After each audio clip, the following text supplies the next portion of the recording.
core workout specifically for runners. You can apply it to anyone, but we're gonna focus on the running core today. So you're going to start on your back, and breathing is foundational to core involvement. And so that's where we're gonna start today. So I want you to place your hands on your rib cage, and then I want you to take a big deep breath in. Now on your breath in, I want you to focus on expanding your lower abdominals, your upper abdominals, your side, and even into your back and your pelvic floor. So that's what your hands are there for. It's gonna detect that movement as you breathe in, expanding and feeling that into your hands.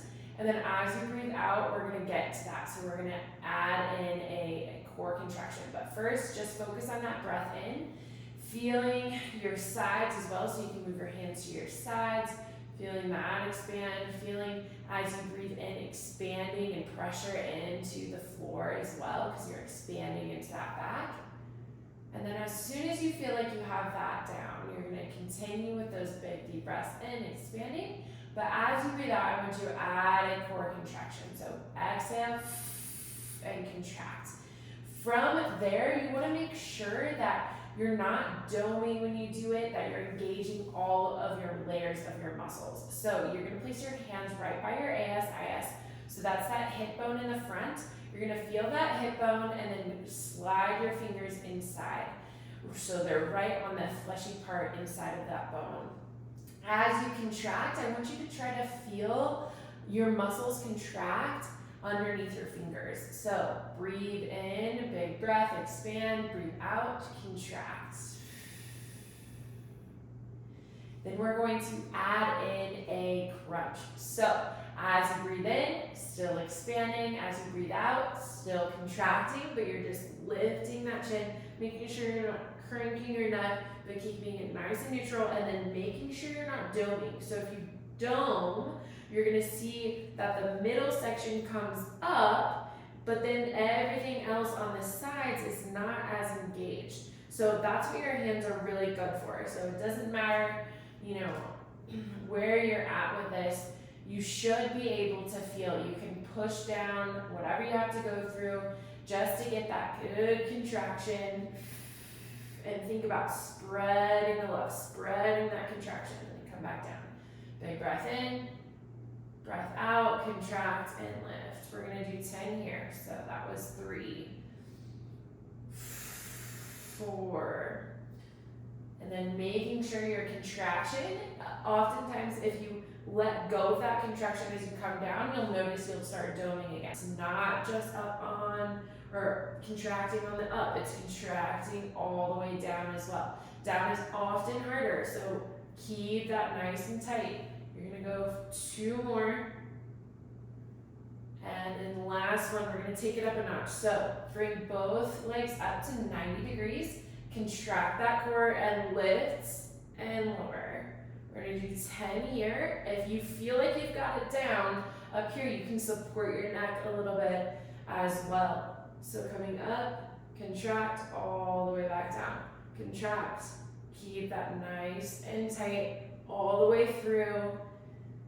Your breath is gonna pick up a little bit, so you're gonna breathe in still, but it might not be focused on expanding quite as much, but if you can, really try to expand as much as you can on that down, and then breathe out and contract.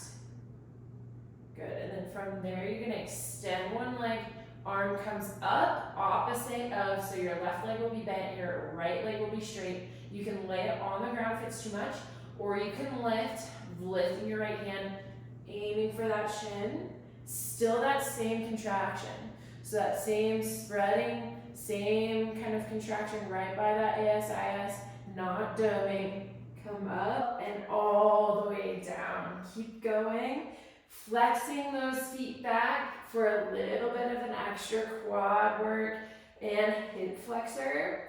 So that gets that psoas, that iliacus, and that quad all involved. And then switch legs, switch arms. So right leg is bent, left arm lifts, reach for that shin and lower. Reach for that chin and lower. Making sure that core is contracted that whole time. You're not really focused on expanding quite as much now. You're more focused on breathing in on the way down, keeping that core nice and braced the whole time. Breathing out on the way up. So 3. Give me 2 more. 2. And last one. Good. Okay, so now what we're going to do is lift those legs up. We're going to slowly lower them. So lift those legs up towards the sky, point your toes, bring those heels together, turn your toes or your thighs out. This is engaging those little hip muscles and those quad muscles that we need for stability when we're running, okay? So engaging all of those muscles and then slowly lower, again, making sure you're not doming. So if you feel that you're starting to dome as you get lower, don't go any lower. Don't go all the way to the ground.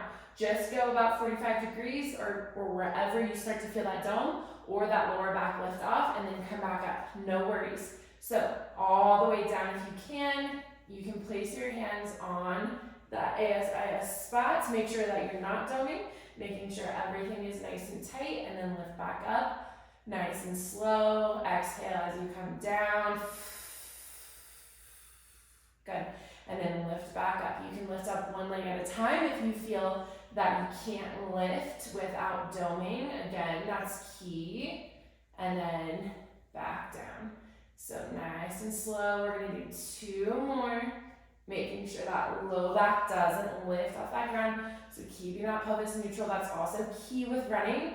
We don't want to let our pelvis dip forward because then we're going to land with an improper strike as our foot comes through because it tilts our mechanics forward. So we want to make sure we have that perfect posture. I shouldn't say perfect. It's not going to be perfect, but we're going to make sure it's as optimal as we can make it. Not letting that rib cage flare out either. A lot of people focus on their pelvis and forget about that rib cage. So don't let that rib cage flare off the ground. Keep it nice and tight. Let's do one more just for bonus. Tighten those thighs all the way down, all the way down. Good. So now we're going to flip over onto our hands and knees. With our hands and knees, we are going to practice that breath again. So breathing in, letting that belly fall, and then breathing out and contracting. Making sure our hands are right underneath our shoulders, knees right underneath hips, and then you can either tuck your toes to work on a little bit of toe mobility, or you can let them just relax if that feels more comfortable to you. So big breath in, breath out, contract. Okay, so now we're going to take this up a notch. So now you're going to tuck your toes. We are going to go up into what is called a panther, or just hovering your knees. So you're going to hover your knees about 1 inch or 2, keeping that core contracted. So big breath in, breath out, contract, and then lift those knees. Now hold this position. Now, I love this position because we are in that forward lean to the extreme, okay? So we love a forward lean with our forward posture or with our running posture. And so we're working on, okay, how do we stabilize through our core, through our hip flexors, through our knees, to be able to sustain that position. So now we're gonna walk forward, opposite hand, opposite knee, and then other hand and knee. And then hand and foot, hand and foot. I love this also for toe mobility. You have to have big toe mobility so that you're not compensating and overpronating or, hurting your plantar fascia, all that kind of stuff. So really making sure that we have that nice and strong. If you need to take a rest, you can take a rest. If not, we're gonna go right to side to side. So opposite hand, opposite foot as you go side to side. Good, we have a few more rounds here. You've got this. I love that this works your shoulders, your quads. It's an everything exercise. It's one of my favorites. Okay, now hold 3 big breaths. In through your nose, out through your mouth, contract. In through your nose, out through your mouth, contract. Last one, hold strong, and relax down. You can go into a child's pose for 1 quick breath here, big breath, feeling it expanding into that back. And breathe out. Okay, we're gonna move into a side plank. So we're gonna start on our knees and then we're gonna move into our feet. You're going to make sure that your elbow is right underneath your shoulder. Your knees are all in line with your body, so they're not gonna be too far in front. And then you're going to lift up into that side plank. You can dip your hip and bend underneath, or you can just hold. But if you want to join me in the hip dip, feel free right here. This helps engage that side of your core and also that side glute, again for that stability. But then when we rotate, we're working on that thoracic rotation because we need pelvic and thoracic rotation as we run. That is key. If not, we start compensating our shoulders and then our hips, and we start to get into issues. Okay, go ahead and drop that hip for a second. Take a rest if you need it. If you don't, you're gonna go back up into that side plank. This time you're going to straighten that top leg. You're going to lift and lower, lift and lower. We're gonna do 10 of these. Again, we should be working the stability of that bottom leg and then working the same muscle on that top leg. So if you're feeling it too much in the front of your hip in that TFL or that front hip flexor, you want to rotate your pelvis just a little bit or lift that leg backwards just a little bit so that we're feeling it in that side glute. Good. Come down, rest for a second, bend both knees. You're gonna come back up and clamshell or lift that leg. So I'm gonna alternate. You can do just one, just the other. Wherever you feel that deeper contraction, we really are working, especially that side, the stability leg. Keep it up, 3. Keep that head in line with your spine. Don't let that rib cage go or tilt that pelvis one way or the other. And rest, good. Okay, we're going to hold that side plank only for about 10 seconds. That full side plank, you can come up to your hand if you would like, or stay on that elbow. You're gonna hold here for 10. You can lift up that hand. Good, 5, 4, 3, 2, and 1. Good. I hope that whole left side is thoroughly worked, including that shoulder stability. We're gonna flip on to the right. So, again, knee is in line with that hip and with the rest of your torso. Right hand, right elbow underneath that shoulder. You're gonna come up into that side plank. So you can dip and then you can rotate, whatever feels best for you, or you can just hold it. Again, this is your practice. However, we are working specific things for that running form, for that running posture, for hip stability, for core stability, especially that rib cage stacked over that pelvis. All of those things that are so important for that runner. From here, you can either rest for a second and go straight into that straight leg lift. So lift, lower, tapping that toe. So if you're tapping that heel, odds are you're probably using that front TFL muscle or that hip flexor muscle. So tapping that toe can help ensure that you're using the right muscle. You can also place your hand there just to help engage, wake it up. You can tap, that works too. Nice and strong, you have 3.